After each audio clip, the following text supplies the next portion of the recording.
let's face it, the RV industry is ripping people off. And this article in rvbusiness.com proves that RV manufacturers can actually cut their prices by 50% or more, but they choose not to because they're extremely greedy. And so are RV dealerships, RV parks, RV parts companies. I mean, they're just printing money left and right and leaving us in the dust. At least that's what social media and the internet want you to believe. Welcome to HB RV Lifestyle, the podcast. I'm the host, John Levingston, aka the Honey Badger, here to give it to you straight and transparent about the RV business, as well as some other things. It's official. I started the Kickstarter. That's right. I am, if I can raise the entire amount of money, I'm going to do the documentary. In fact, if I raise the full $49,900, I'm forced to do the documentary. So Kickstarter, just to let you know, is an all or nothing. So if I don't raise the funds, let's say I raise $48,200. If I don't get to $49,900, it goes right back to the people that were backing. So I'm going to link it in the description box below. I set it up for 60 days because, Kickstarter says you're supposed to do 15 to 30 days because of quote unquote momentum and things of that nature. But I thought about it, I'm like, I don't have that big of a following, and I don't think people, the general population of folks, care about that kind of documentary. But anyway, so it's linked in the description box below. If you guys want to share it, if you guys want to help me out, it's right there. By the way, the $49,900, I had to think of taxes and everything else. So that's what it's going to run me to do this whole thing of, equipment, things of that nature.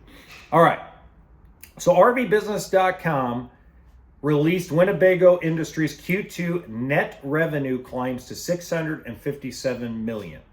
Okay. Now, what I want to impress on people is when you read this, I'm going to link that as well.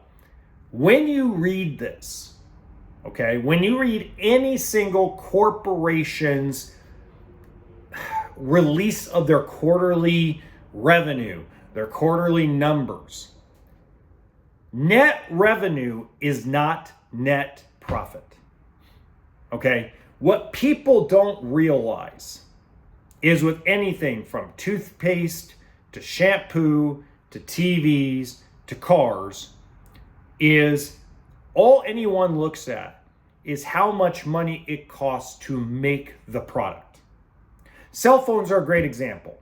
Okay? Apple was notorious for buying an iPhone that supposedly, between the microchip or the computer and the assembly of it and the technology of it, apparently costs allegedly, like $20 to make. And they sell it to us for like $1,500. Okay. So it costs $20 to make in a factory in China. So that means they should, sell for $30? Well, you got to take in consideration how much it costs to ship it, how much they actually lose in the shipping, because there's piracy, there's people that steal, there's employees at the docks, there's lawyers on retainer, there's legalese inside everything, there's paying the carriers that actually give us the network to use that iPhone.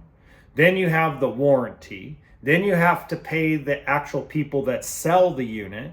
Then you have to keep money set aside for taxes, liability, insurance, so on and so forth.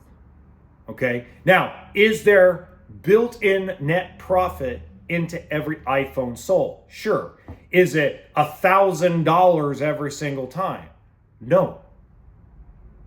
Okay. If you actually break down, if you go and ask as an investor who's going to put millions of dollars into a company that's a publicly traded company, they release their financials to you on request.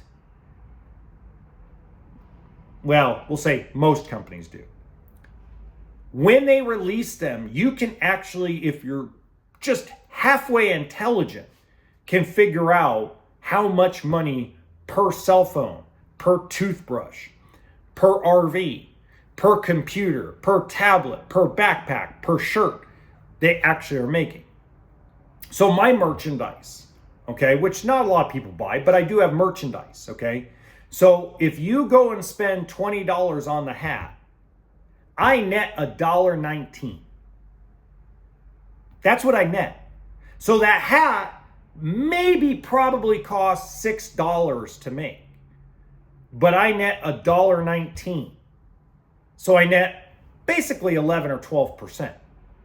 Okay, but I'm an employee of one, and I have a company that actually does all the work for me, including shipping it to your home. All I did was come up with the design. Period. Okay, so you have to think, like I broke it down for a dealership the other day. So there's a guy who actually owns a used RV dealership, and he does a lot of consignments. He has very little overhead, and he doesn't understand why his bank account is way less than what his expectation was.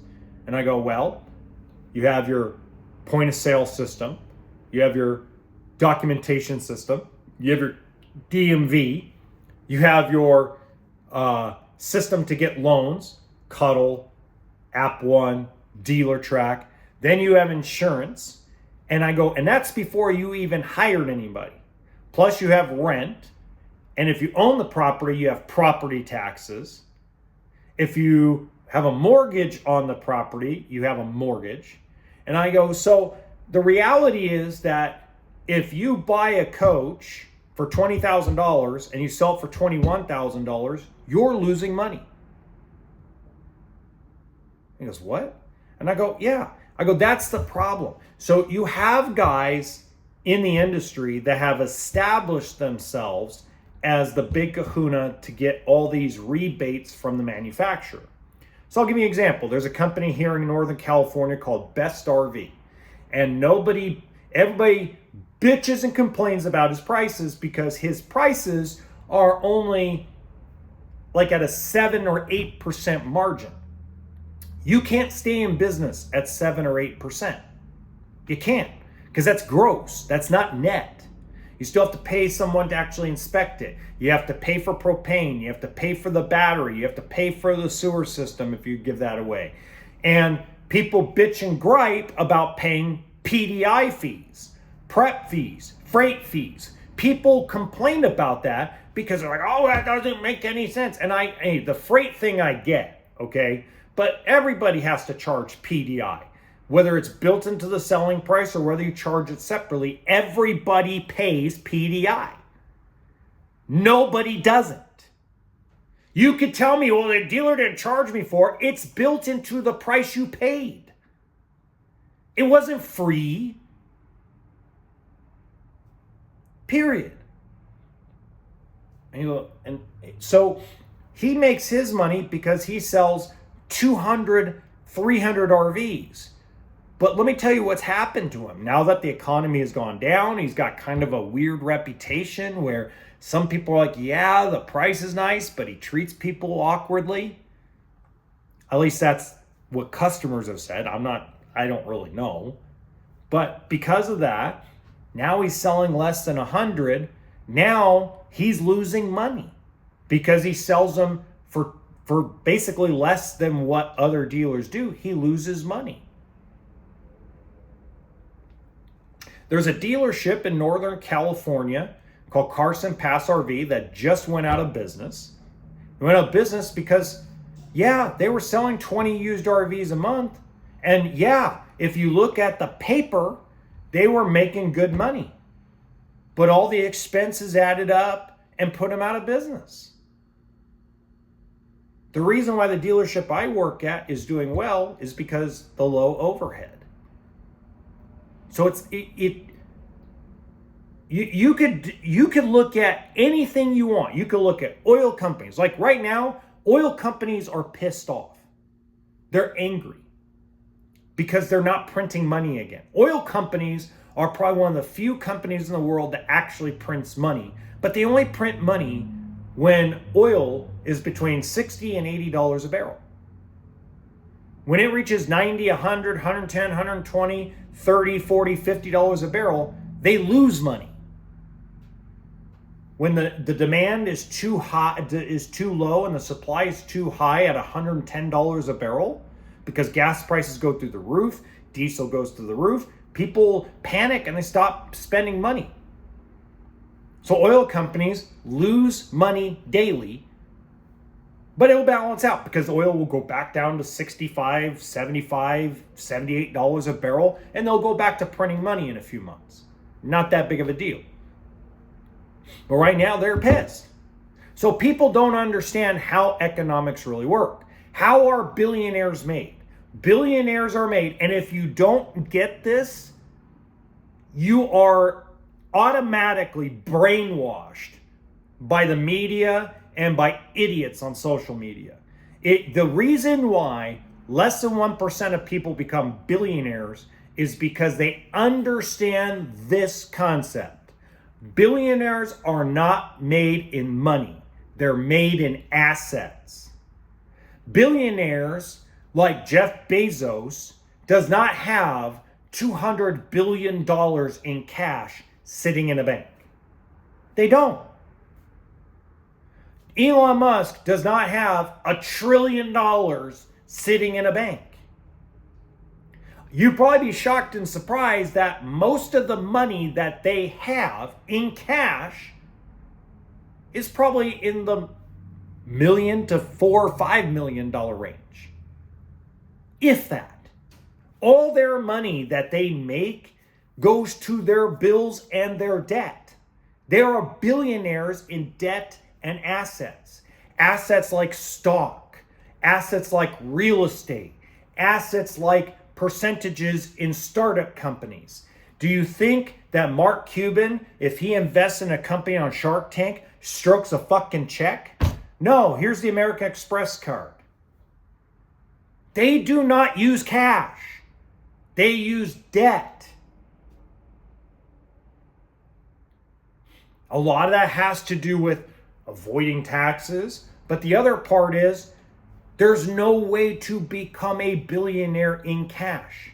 It's too expensive to run companies. It's too expensive to run a state fund. Why do you think athletes go broke and bankrupt after they retire? Why do you think that, what'd they say the other day, like 7 out of 10 people who made over $100 million in professional sports file bankruptcy within 5 years of retirement? It's not just because they overspend. It's because they make bad investments. Kurt Schilling, if his gaming company hit, he would have been a billionaire. Michael Jordan hit the lottery by basically getting lucky. If he did not become an owner of an NBA team, even though they suck, if he did not become a mogul in business, Michael Jordan would have filed bankruptcy within 5 to 7 years of retiring from the NBA.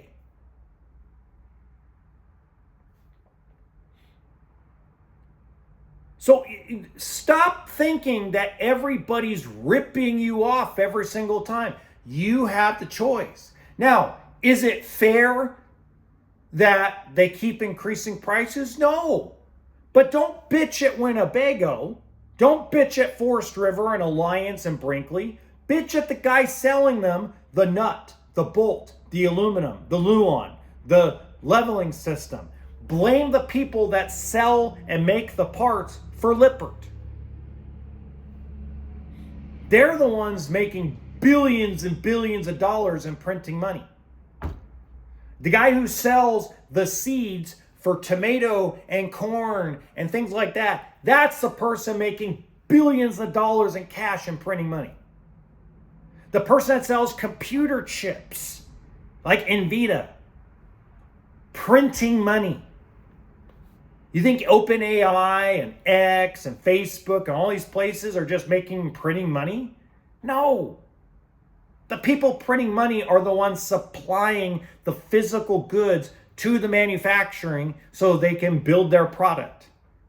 And those companies are trying to keep their sales up so they can build investors who sell stock and assets, build their stock price up so they can buy more debt, so that way they can buy more assets in other places, because they know that a billionaire, a person that is basically taking care of in life, period, is not made in cash, but is made in debt and assets. And if you don't believe that, if you want to believe all the left-wing people that, oh, billionaires are cruel, or if you want to believe the far-right conservatives that say, just save your money, don't take out a loan, just pay things in cash. If you believe all that, you've been brainwashed your whole life. And as long as that has happened, you'll be part of the 99%. If you open up your eyes to what reality is, you'll realize that it's all fugazi. It's all fugazi. It's fairy dust. Doesn't mean shit. Work hard, play hard. This stupid theory that billionaires are rich in cash is insane. Let's look at Brinkley for a second. Just 1 second. Has anybody noticed there's another arm of Brinkley's corporate umbrella that they just acquire assets? Do you think Nate Goldenberg and the boys that started Grand Design or helped start Grand Design, do you think the money men are making money hand over fist selling Brinkley fifth wheels? No. They're going to make the money in 2 to 4 years or whatever that time frame is when they sell the company and all the assets. Are they going to clear $1 billion? No, but it'll be a big ass number. It probably will sell for $800 to $1 billion. But do you think they're going to all pocket and divide up $1 billion? No. Are they going to make a good chunk of change? Yes. And most of them are going to put it right back into the system buying assets. Because cash that sits in the bank does nothing. Nothing. It sits there. Oh, I'm making interest. Really? Do you think that do you think that Bill Gates sat on money in the bank making interest? Wake up, folks. Seriously. Excuse my language, but wake the fuck up and realize that all this is all fake. It's to get, in this case, it's Winnebago seeking more investors so they could prop up their stock price, so they could borrow more money, so that way they can go ahead and buy more assets or build more assets. That's all it is. It doesn't matter at the end of the day. It really doesn't. Because Winnebago's not making 13% net profit. They're not making $657 million in quarter two.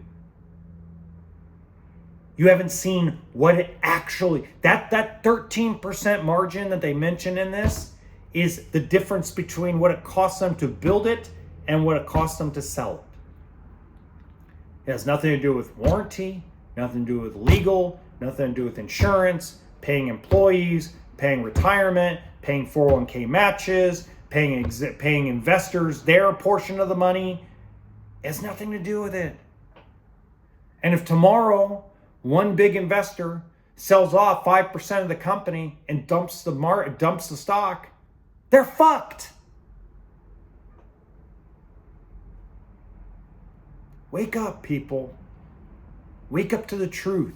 Stop listening to CNN and Fox News and MSNBC. Those people are full of shit. They're there because they went to pay attention, but attention paid them. Until next time, remember, RV always stands for toolkit and sense of humor.